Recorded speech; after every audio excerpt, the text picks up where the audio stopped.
Добро вечер. Јас сум Паула Костадиновска, вие гледате уште едно издание на информативната емисија За или против. Вечна тема во Македонија е корупцијата и борбата со корупција. Се сменија многу влади. Слушнавме многу ветувања. Сите представници на меѓународната заедница укажуваат на висок степен на корупција во општеството. Корупцијата ја има во сите извештаи на Европската комисија. 23 години независна држава, Македонија се уште тоне во корупција.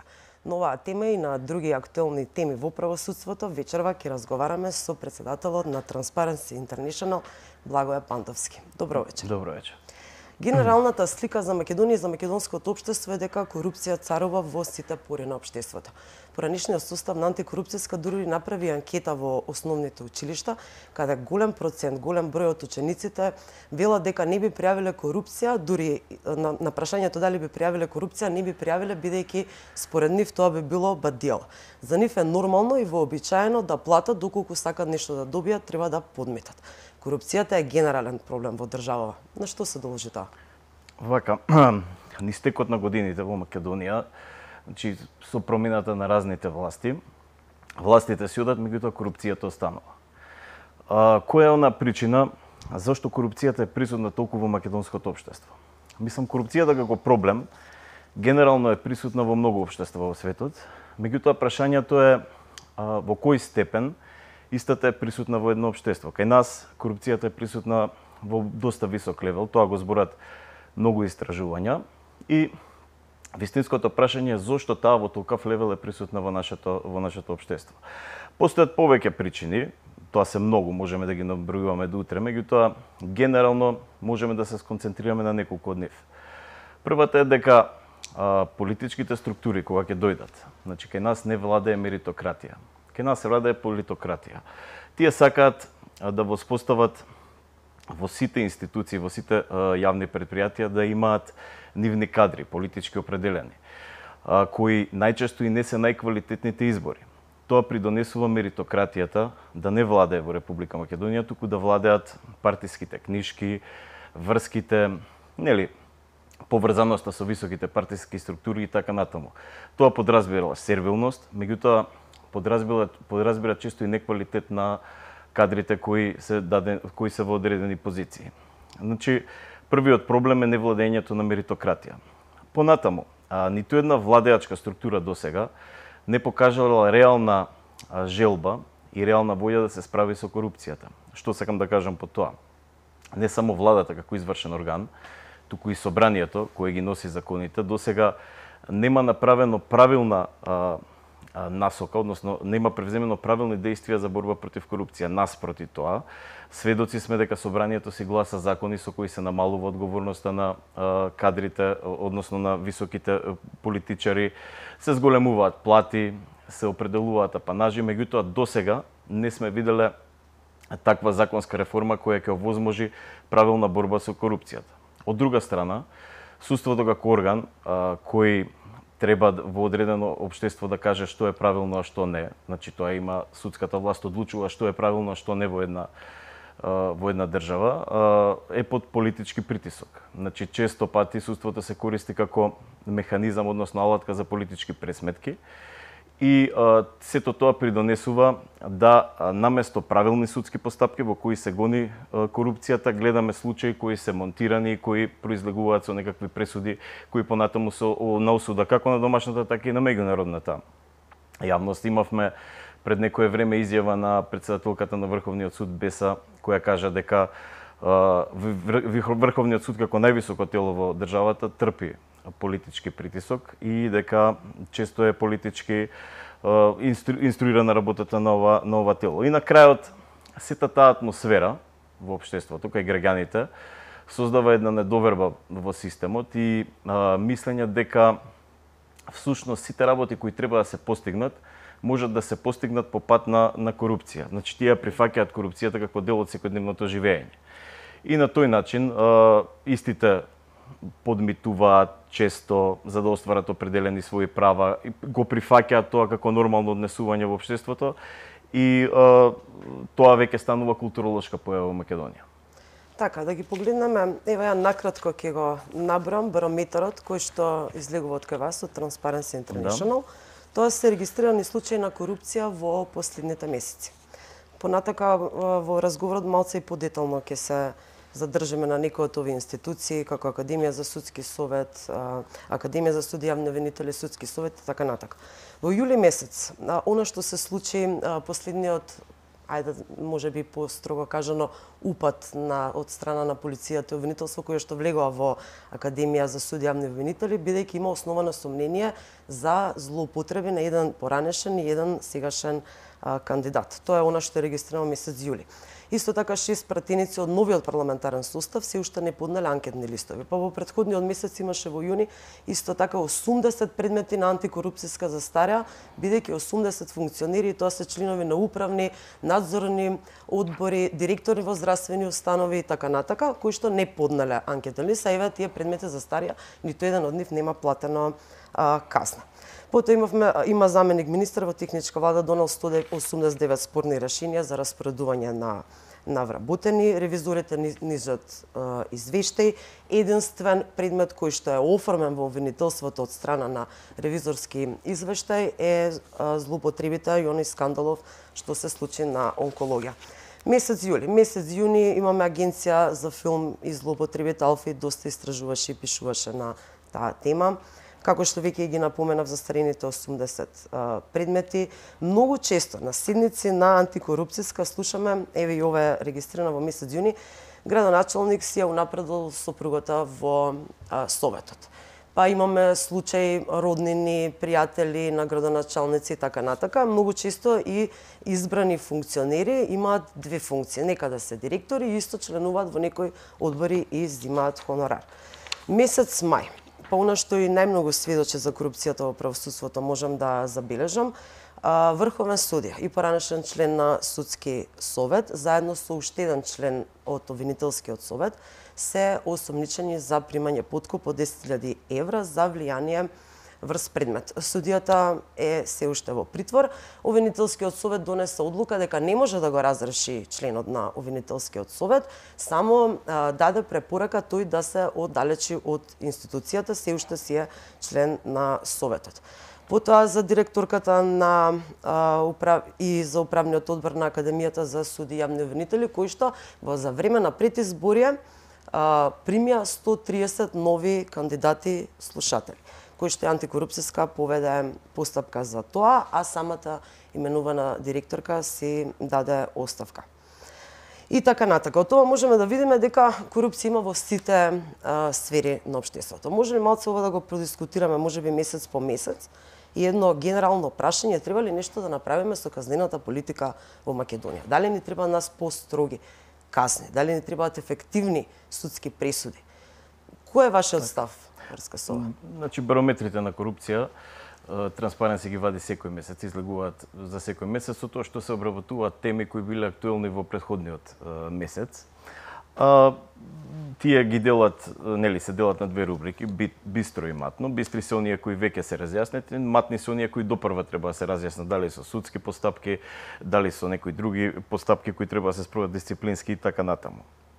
А оно што го кажавте вие е доста интересно, ги искоментиравте настаните во претходните 3 месеци и еве може да обрнеме внимание на некој од нив. Еве, ајде да го искоментираме најновиот барометар за корупција, кој излезе баш денес во месец август, се однесува на јули 2024 година. Во него се наведува дека обвинителството истражува двајца кандидати од Академијата за суди и јавни обвинители, кои докази се добија на начин што се вештачеше телефонот на врховниот судија, каде што произлегуваат докази за две досија од Академијата за суди и јавни обвинители. Понатаму, врз основа на овие податоци, се побара овие две досија од Академијата за суди и јавни обвинители.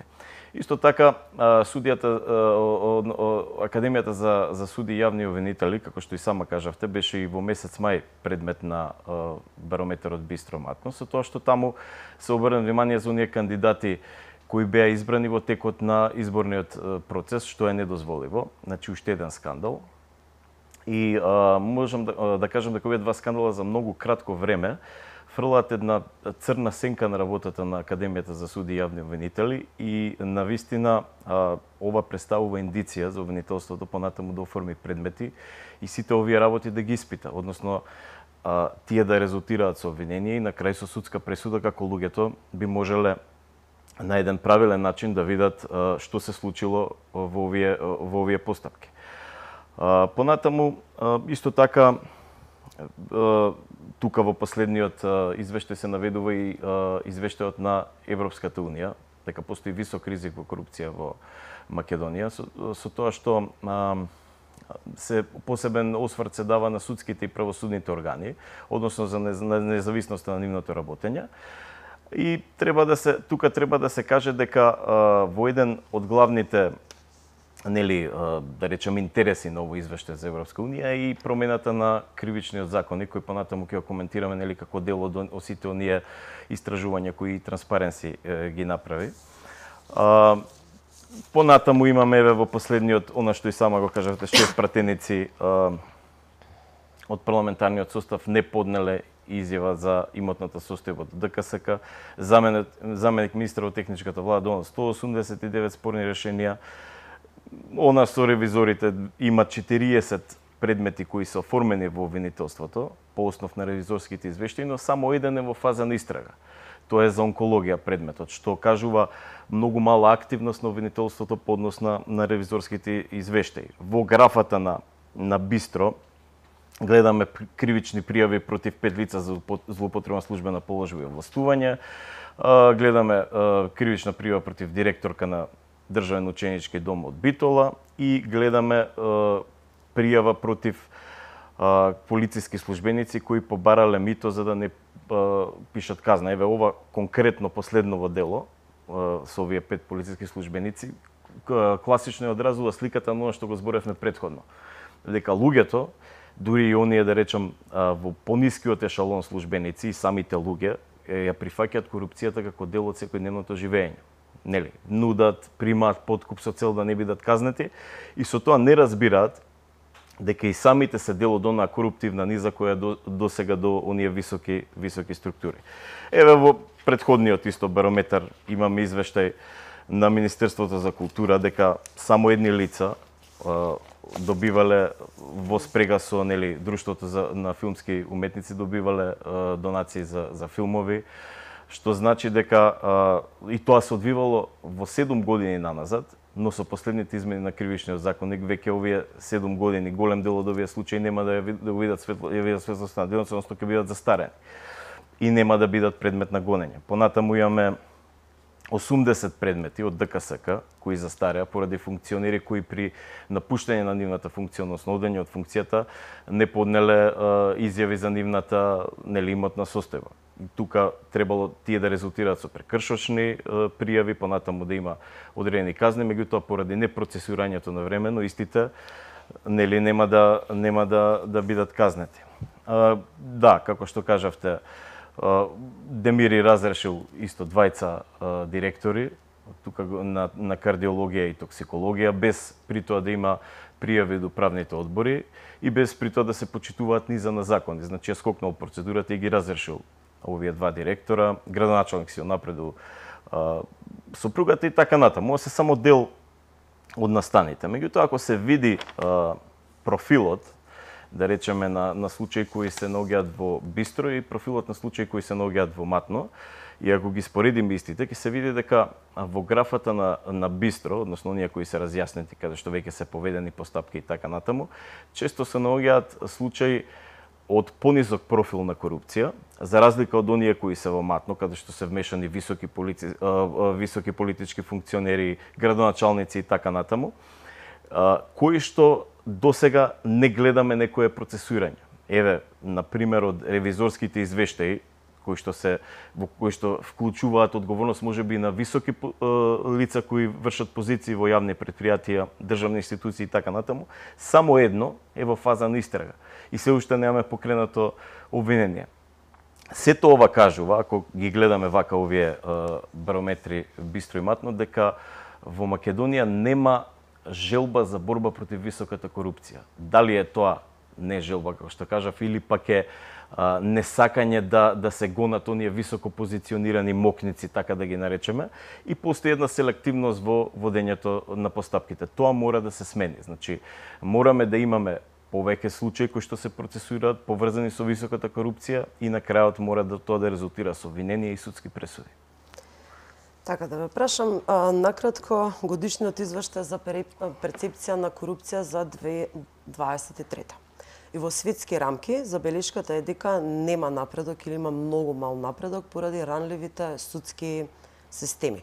Се чини дека корупцијата е сложен процес и во светски рамки. И таму и при авторитарните држави, па дури и демократски, кога имаме еден ранлив судски систем, имаме потекнување на корупција, особено кога не се гонат функционерите.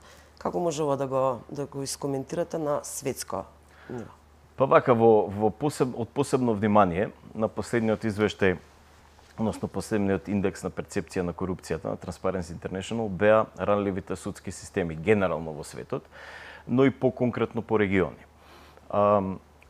Судскиот систем, како еден централен систем во државата, која има улогата на тоа да носи пресуди, да кажува што е правилно, што не, е клучен орган, заедно со обвинителството, во борбата против корупцијата и генерално во сузбивање на криминалот. Кога судските системи функционираат правилно, ние имаме намалување на бројот на коруптивни случаи, имаме казнивост, имаме превентивна улога кај граѓаните. Граѓаните добиваат чувство дека она што се прави лошо во едно општество, што е спротивно на законот, се казнува. Од друга страна, кога судските системи не работат правилно, кога тие се ранливи, значи на нив се влие политички, коруптивно и на низа други начини, граѓаните, особено оние на високите позиции, добиваат чувство дека може да постои неказнивост. Значи може да се извлечат со кривичното дело и тога се зголемува степенот на корупција. Во таа смисла, ранливоста на правосудните установи е доста голем проблем на светско ниво. Особено овој проблем е голем во делот во регионот на Централна Азија и Источна Европа, каде што се наоѓа и Македонија, каде што ранливоста е многу зголемена поради хибридните системи во кои функционираат самите општества, недоволната демократичност, она што го кажавме претходно, корупцијата се веќе влегува како дел од културолошките карактеристики на овие народи и така натаму, и сето тоа придонесува да самите судии се повеќе подложни на влијание, политичко и друго влијание, но и самите тие поради бекграундот кој го имаат, да го дозволуваат ова и да немаат доволен степен на интегритет. Сето тоа резултира со неказнивост, неборба против корупцијата и на крајот на краиштата ги доведува овие општества во состојба да корупцијата на некој начин цвета, односно биде многу висока. Токму така во истиот извештај, она што е забелешка за Македонија се ланските измени од септември, измените на кривичниот закон, кои што се укина делото злоупотреба на службена положба при вршење на јавни набавки и застаря некаде околу и 200 предмети корупција од висок профил. Тоа се забелешките, ние и Македонија не може да се пофали со дека немаме ранливи правосудни институции и правосуден систем. Како ќе го искоментирате оваа забелешка во извештајот? Па да, вака, значи прво да кажеме дека Македонија оваа година, мислам за претходната, нели, извештајот оваа година излез индексот за перцепција на корупција, беше со 42 поена и беше на 76-тото место. Всушност имаше скок од некои 9 позиции. И сега вистинското прашање е дали овој скок од 9 позиции се должи на тоа дека во Македонија се подобрила борбата против корупцијата или е нешто друго во прашање. Значи мора најпрво да кажам дека согласно мерилата на Transparency International, се она што е под 50 поени, значи рангирано под 50 поени во оној степен на поени во графата на Transparency International, се смета за неуспех на борба против корупцијата. Со тоа што Македонија има 42 поена, истата спаѓа во држави кои не се борат доволно за сузбивање на корупцијата. Овој поголемиот број на поени, 2 поена од претходната година некаде, се должи на тоа што претходната година имавме 7 индикатори, кои ја мереа корупцијата во разни смери. Ова година беа 6. Бертелслайм фондацијата, која се занимава со злоупотребата на позицијата на луѓето кои што се на јавни позиции, даде 2 поена плюс. Немаше доволно образложение, уште го чекаме тоа образложение зашто е тоа така, меѓутоа овие 2 поена придонесоа за скок од 9 позиции. И тоа не значи секогаш дека државата која има скок на оваа графа, има голем напредок во борбата против корупцијата, тоа може да се должи на тоа што другите држави кои се на таа графа послабо се бореле таа година против корупцијата, добиле помал број на оценки и така натаму. Значи, главниот индикатор кој би требал да каже каде е Република Македонија во борбата против корупцијата е кога ќе го надминеме оној минимален прак од 50 поени. Тогаш веќе започнуваме барем на минимален начин да се бориме против корупцијата. Она што беше главна забелешка во делот на извештајот за Источна Европа и Централна Азија, како што кажавте и сама, беше извештајот во делот на промената на кривичниот законник во Република Македонија, каде што во делот на кривичното дело злоупотреба на службена положба и властување се намалија казните, значи драконски се намалија казните, се изфрли дел од оние квалификувани кривични дела под овој член и на тој начин се овозможи кривичното гонење за голем дел од дела веќе активни по ова кривично дело да застари и значи во тој момент да застари гонењето за некои идни кривични дела кои што тогаш се случиле. Ако сето ова го земеме во корелација со тоа дека кај нас многу споро се оформуваат судските постапки, односно обвинителството споро ги процесуира, во суд поднесува пријави и така натаму акти, а судовите споро ги водат постапките и донесуваат одлуки, тоа ќе каже дека ваквиот потек на собранието со усвојување на овие измени на кривичниот законник представува директен удар во борбата против корупцијата и тие велат вмешање, препад во судската власт. Зашто? Бидејќи судовите работат по основ на законите, а во овој случај главниот инструмент, односно законот, во делот на ова кривично дело изменет. Так. Годинава излезе и третото издание, публикација на Националниот систем за интегритет, која што ја прави Transparency International. Едната е 2002, втората е 2016, имавме еден бурен период на политичка сцена, па и правосудството се тресеше, кога произлегува предмети од преслушкувани разговори со офрми, специјално обвинителство и така натака. Третата публикација треба, предпоставам, ги оценува главните институции во борбата со корупцијата и што е направено еве последниве години од 2016, последни или извештаите на Прибе и така натака, што е направено последниве години на тема борба со корупција.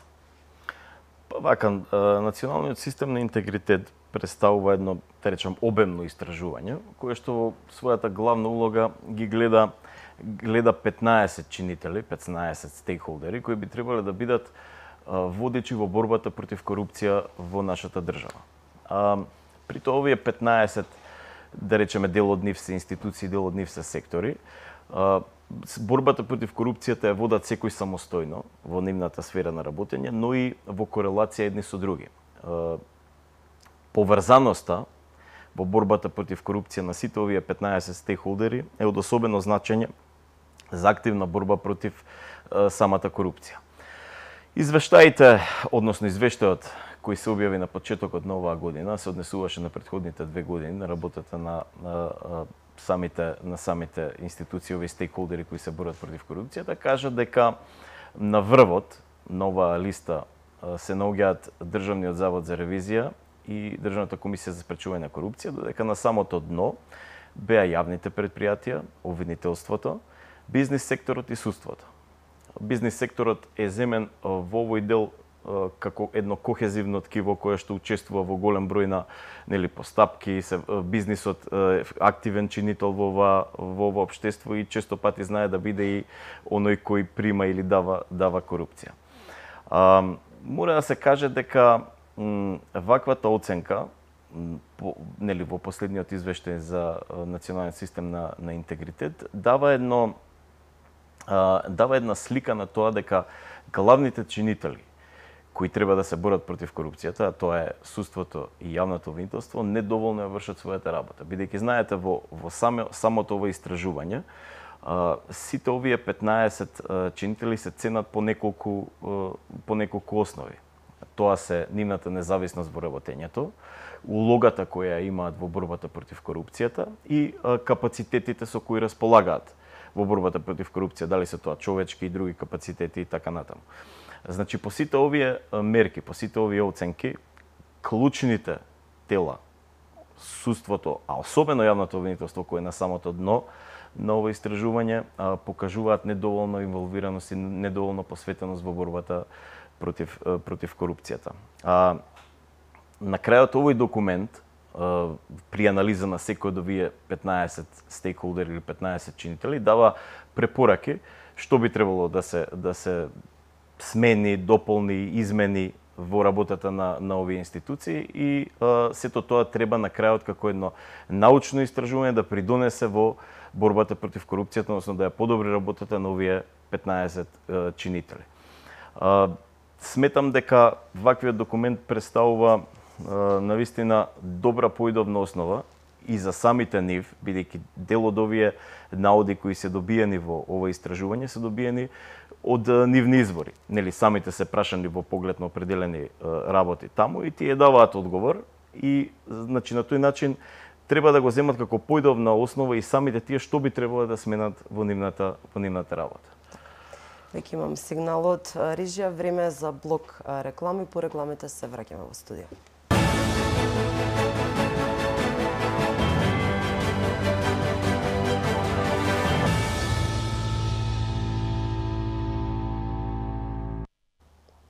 По рекламите сме повторно во студио. Со мене е председателот на Transparency International Благоја Пандовски.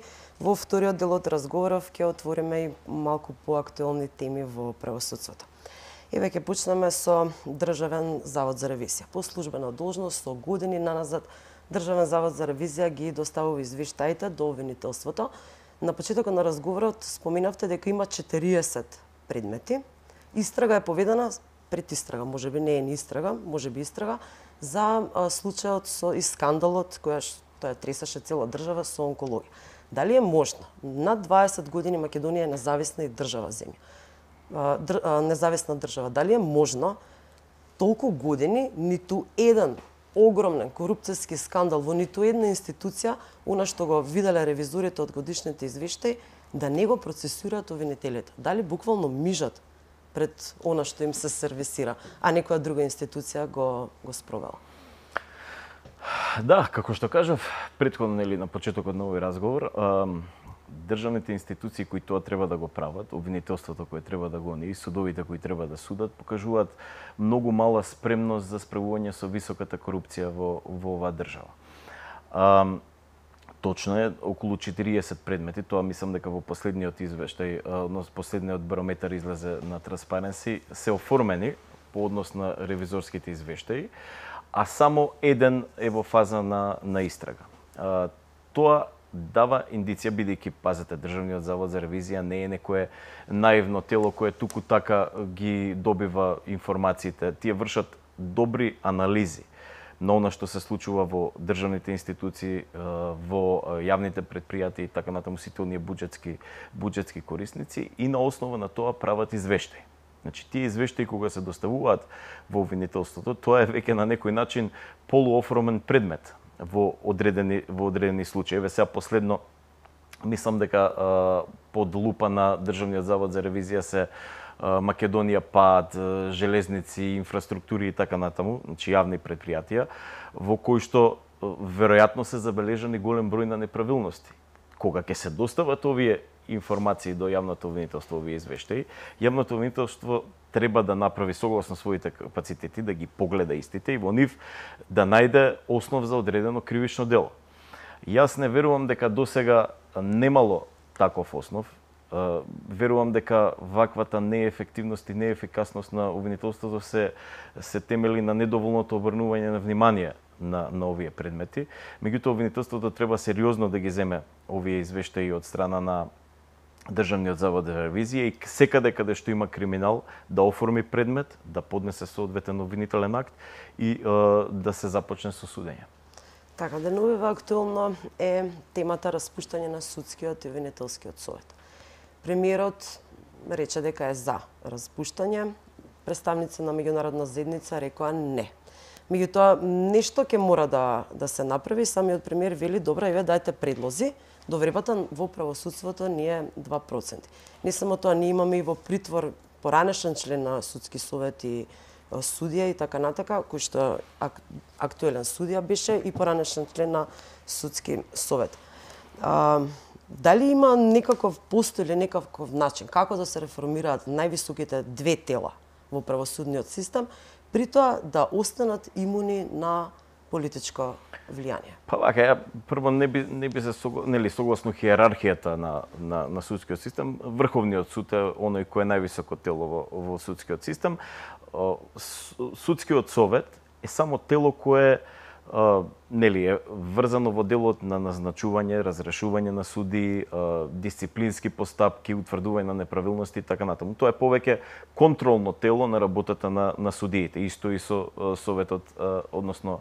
Така, меѓутоа прашањето ми е во однос на тоа што стварно скандали го тресе судскиот совет. Да. Имавме незаконски разрешена председателка, па и истата знаеме како е дојдена по предлог на председател на држава, имаше на слики, на фотографии. Значи, буквално судскиот совет скандал до скандал. Изминатава година, токму заради тоа имавме и оценска мисија на ЕУ, која што влезе внатре, даде препораки, се уште се тие не се целосно излезени во јавност што треба да направи. На таа линија се и представници на меѓународна заедница кои што велат, ние имавме оценска мисија и секоја реформа треба да се прави многу внимателно. Во тој контекст ми е прашањето, бидејќи е високо тело во хиерархија.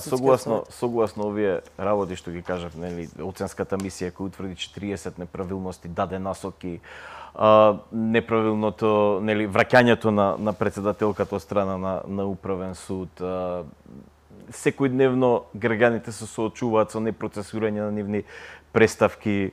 Многу пати ние од стручната јавност, ја како адвокат поднесуваме преставки, па тие не се земаат во предвид, се даваат некои недоволни образложенија зошто истите не се процесираат и така натаму, кажува дека ова тело треба многу да го подобри неговото работење. Меѓутоа, дека некој ќе го распушти судскиот совет, тоа нема да се случи, не постои таква законска можност, нема такви законски ингеренции никој да го распушти судскиот совет, тој можат членовите сами да си дадат оставка и постојат таксативно наведени случаи кога може да му престане функцијата на член на судскиот совет.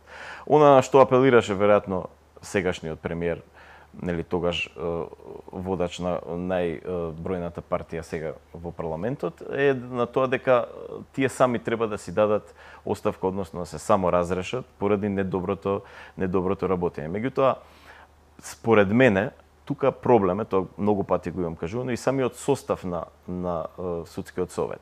Например, од 15 членови, таму членуваат министерот за правда, председателот на Врховниот суд, имаме 8 членови кои што ги гласа самиот совет од редот на судиите, имаме понатаму тројца кои ги гласа собранието и двајца по предлог од председателот повторно ги гласа собранието. Составот кажува дека најголем број таму се судии. Сега, ако сакаме да обезбедиме една објективност на работата на ова тело, треба според мене да има што помалку судии таму, бидејќи тие треба да одлучуваат за некои што претходно биле колеги, нели? Можеби биле во добри односи, можеби биле и во лоши односи, имаат некој анимозитет, имаат приврзаност код некој од нив и на тој начин не можеме да обезбедиме објективност на работата на ова тело. Така да, по мене, би требало да се направат промени во законот за судски совет и совет на јавни обвинители, на начин што ќе се овозможи поголема објективност на членовите кои таму ќе бидат присутни во овие тела. Еве да се надополнам и на овој одговор. ОПСЕ, анкетата, големата анкета на ОПСЕ, каде што за проценки на ризици на корупција во правосудството. Дури 72% од судиите. Значи, анкетата содржи изјави, сведочење на некој начин, на судиите, вела дека не веруваат во судскиот систем, во судскиот совет. Судскиот совет не ги штити, немаат, самите тие немаат доверба во ова тело. до сега и спомнавме, веќе имаме и во притвор судија за примање подкуп и така натака. Да се надоврзам на ова прашање, што мислите, како треба ли да, ако тие меѓу себе не се веруваат, треба ли ние да им веруваме на судиите, на обвинителите? Може би од тука доаѓа онаа недоверба од 2% на граѓаните. Тие меѓу себе не веруваат, тие не веруваат на телото кое што ги избира и ги разрешува. Мислам дека голема слика од оваа анкета ни покажува на какво дно е правосудството, мислам дека не. Како ние да им веруваме? По правило, во едно демократско општество сите треба да веруваат во судиите и во јавните обвинители, бидејќи тие гарантираат јавната безбедност, тие го гарантираат протокот на општествени односи и гарантираат дека во едно општество тоа што е неправилно ќе се казни, а тоа што е правилно ќе се награди. Односно, ќе се остварат определени права во судски постапки. Но кај нас тоа не е случај, тоа го покажуваат и анкетите кои се спроведуваат со граѓаните. Имаме многу мала доверба во судството, од друга страна судиите, како што кажав ти сама, имаат многу мала доверба во работата на судскиот совет. Сето ова укажува на голема хипокризија во судството, во правосудните системи и навистина од друга страна е ѓаволски тешко да се сменат судиите кои не работат правилно во ваков систем, бидејќи тие, како да кажам, судскиот дел е затворен како власт, односно самиот себе може да се коригира или подобри.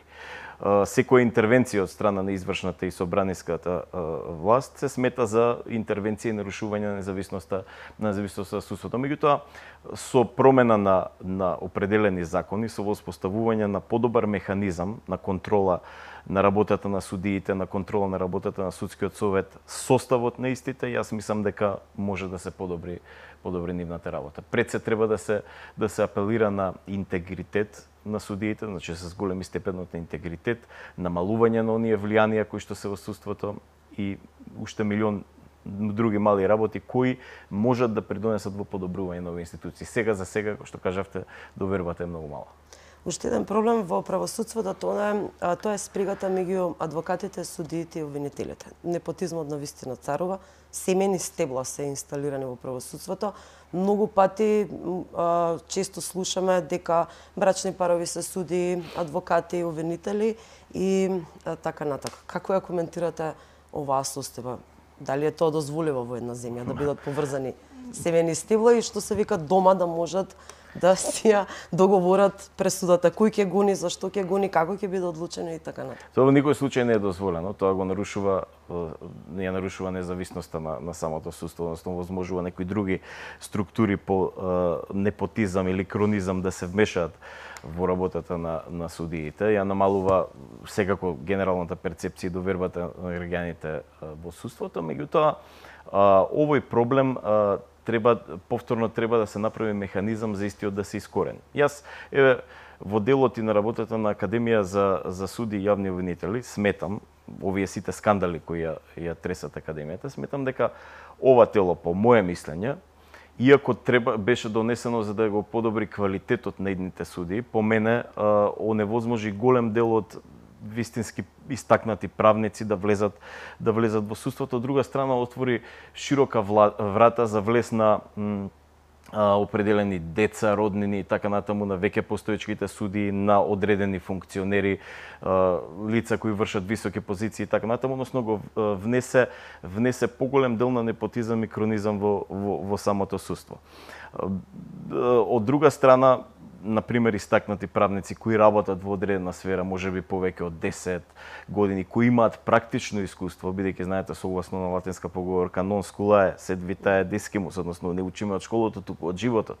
Искуството во правораздавањето е на највисоко ниво. Значи, оној кој работел, неговото практично искуство треба да се земе во работата на судовите. Вака ние добиваме определени кадри кои излегле од факултет, имаат определен стаж, мала обука и понатаму влегуваат во академијата, седат, значи го учат, буквално учат како би требале да бидат суди, а од друга страна имаме луѓе кои работат 10, 15 и повеќе години успешно во сферата на правото, а им се оневозможува пристап до судската функција. Така да по мене навистина е дискутабилно постоењето на Академијата за суди и јавни обвинители.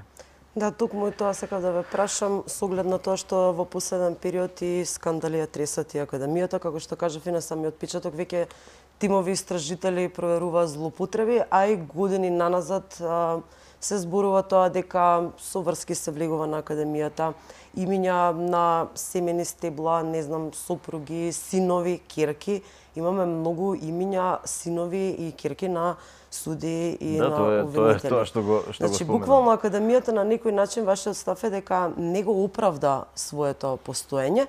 Дури и последниот скандал се 130 кандидати за време на пред изборија, кој што директорката, поранешната директорка, која што и самата си поднесе оставка, стоеше на ставот дека тоа апсолутно е дозволиво, заради тоа што иако има избори, си имало одреден период кога можат нови кандидати да се пријават. И дека овие 130 кандидати нема никаква врска тоа што сме ние у предизборна кампања. И пазете, на сето тоа плюс во телефон на врховен судија кој сега веќе нели во фаза на истрага за кривишни дела, најдени 2 досија од страна на Академијата за суди и јавни обвинители. Значи, веројатно се работи за 2 личности, поранешен и сегашен кандидат во Академијата. Поранешен кандидат може би е синот на истиот судија, лани беше избран за судија во кривичниот суд во Не е исклучено. Скопје. Сега кога во телефонот на еден врховен судија наоѓаме такви личности за кои што се интервенирало, тогаш треба да ни стане јасно, еве ви пример, што се случува во Академијата за суди и јавни обвинители. Која е оправданоста на постоењето на ова тело? Сепак, што мислите, како ќе реагира меѓународна заедница доколку се одлучи Академијата да се реформира, дали со ново тело, дали да се укине, дали кандидатите да бидат, еве, како што напоменавте, на почетокот со поголем стаж, истакнати правници? Не можам да ја знам реакцијата на меѓународната јавност, меѓутоа реакцијата на домашната стручна јавност би требало да биде позитивна. Односно, би требало да се отвори на широка врата можноста да голем број истакнати правници кои имаат практично искуство во работата да влезат на позиции, односно да станат судии. Така, кратко да ве прашам за антикорупцијска. Последно е новата председателка и новиот состав, таа веќе добила дипломатски пасош, другите чекаат. Значи, малце небулозно заради тоа што оние кои што се избрани на функција да се борат против корупција, привилегии, злоупотреби и така натака, некако јавноста тоа го прими дека тоа е привилегија, не бараат службен, бараат дипломатски. И воопшто, дали антикорупцијска го оправда своето постоење. Постојано држат седници, кажуваат предмети оформени и така натака, меѓутоа дури лани и првиот човек на организиран криминал не сакаше председателката на поранишниот состав воопшто да ја прими, не само што не им ги земаат и процесураат пријавите, туку воопшто само како некој да жигосаме во јавноста дека ете има корупција, меѓутоа никако не се процесура, до крај не сме ни виделе пресуда. Еве, поправете ме, ја не се сеќавам предмет излезен од антикорупцијска кој што ќе резултира голем корупцијски скандал и резултира со пресуда. Дали воопшто постоењето на антикорупцијска е оправдано и дали можеби треба да се прошири надлежности со некое ново законско решение? Да, добро, дипломатските пасоши со членовите антикорупцијска предизвика бурни реакции во јавноста, тоа нема да го коментирам поконкретно, меѓутоа, еве, ова што го рековте, делот на тоа дали го оправда своето поставење и дали би требало да се зголемат ингеренциите на ова тело. Антикорупцијската во своето работење има голем број на ингеренции, помеѓу другото, бидејќи тие работат во советот 6 членови, треба на доста стручен начин да ги обработуваат пријавите кои стигнуваат таму и нели индициите кои ги добиваат сами по службена должност и на тој начин веќе да ги обработуваат оние предмети со донесување на оние решенија кои што се поведува постапка и така натаму, кои што понатаму обвинителството и прекршочните органи ќе ги поведат. Тие можат да поднесат иницијативи до самите институции каде што се истражува некој случај, да се поведат дисциплински таму постапки, да се поднесат иницијативи до обвинителството, значи да се оформи кривичен предмет, истиот да се процесуира, или да се самите поведат прекршочни постапки во случај кога не се почитува законот. еве на пример кога не се даваат анкетни листови, состојби на имотот на носителите на јавни функции. Дека треба дека ова тело е корисно, тоа е корисно и е високо оценето во националниот систем на интегритет на Transparency. Меѓутоа дека треба да се зголемат надлежностите на ова тело, јас не верувам, мислам дека доволно има истиот надлежности и дека секое зголемување на надлежностите на ова тело понатаму би му дале одредена нијанса на правосудно тело и односно би било мешање во судската власт. Треба да остане со овие ингеренции, меѓутоа обвинителството кога ќе ги добие оние извештаи од страна на Комисијата за спречување на корупција, треба многу посериозно да им обрне внимание и да отпочне со процесирање на случаи. Новата председателка на антикорупцијска не е толку транспарентна, меѓутоа поранишната и беше.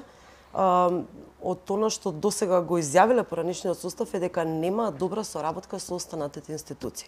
Колку и они да сакаат да оформат некои предмети, да приберат информации, докази и така натака, секогаш кога ќе се обрадат до останатите институции во системот, тие не добиваат повратни информации за да можат да си ја завршат својата работа. Како може тоа некако да се реши? Дали може во некоја законска рамка да се стави, да имаат до рок сите институции, па и институциите да плаќаат казни, доколку не ја одговорат на антикорупцијска? Да, тоа може да се смени во дел на законски измени, меѓутоа она што треба да се направи да практично се воспостави еден систем на електронска размена на информации, во кој што членовите на антикорупцијската комисија ќе имаат директен, да речам, увид во работата на институциите, исто така поврзано со МВР, обвинителство и други институции од областа на гонење на корупцијата и каде што ќе можат на многу брз и експресен начин да ги добиваат информациите. Вака со доставување на барања до институциите, преку архива, со штембил, па одговараат, не одговараат, нема казни, и така натаму, само ја отежнува работата на Државната комисија за спречување на корупција. Значи, може да се извршат законски измени, меѓутоа треба да се подобри практичното работење, односно да имаат електронски пристап до информациите. Така, ни остана уште многу кратко, минута-две. На самиот крај ќе ве прашам, имаме нова влада, нова собраниска постава. Што треба да преземат во однос на борбата со корупција еднаш за секогаш, ако не се искорени, барем да се намали, барем од некој порив во општеството да се искорени, бидејќи, како што кажав, дури и најмалите во основните училишта не би ни пријавиле корупција ако се соочат, бидејќи мислат дека тоа ќе биде бадијало. Што треба да се преземе? Па, сегашната владеачка структура, ВМРО и вреди, нели, особено, има доста обемна програма која кажуваше како тие би се бореле против корупцијата. Иако оваа програма беше на некој начин воопштена, таа треба да се доработи, односно да се најдат практични сегменти како оваа општа програма би се имплементирала во јавноста. Меѓутоа, она е како генерално што би требало да стори новата влада и новиот собраниски состав, новата извршна и собраниска власт за поефективна борба против корупцијата. Пред се треба да прекинат со праксата да оние политички активни членови или припадници на нивната партија или симпатизери се вработуваат на големо кога тие ќе дојдат на власт. На тој начин владењето на политиканството наспроти владењето на меритократијата се поддржува и добиваме неефективни и неефикасни државни институции. Значи мора да се спречи тоа да кога ќе дојдат на власт се менува се од шистачка до директор во институциите и се ставаат пошто зашто членови кои на некој начин се покажале во политичката активност. Мора да почне да владее меритократијата. Понатаму треба да се престане, нели, со злоупотреба, особено ова важи за собранието на функцијата на представниците во законодавниот дом, да носат закони кои само нив им одговараат или кои им одговараат на високите владеачки елити, како што е измените на кривичниот закон, со кои на некој начин си се амнестираат од понатамошно кривично гонење, доделување, односно изгласување на законски измени кои им даваат нив привилегии, како поголеми плати, апанажи и така натаму. Значи, повеќе да се борат за донесување на закони за борба против корупцијата и на крајот сите овие од извршната и законодавната власт да престанат да се мешаат во работата на судството, односно да не го сметаат судството како сегмент за политички реваншизам и така натаму, да не вршат влијание врз судиите и да го остават судството да си работи само, односно да биде независно во неговата работа. Ова е сосема краде, ја веќе имам сигнал од режија дека тука е крајот на нашиот разговор.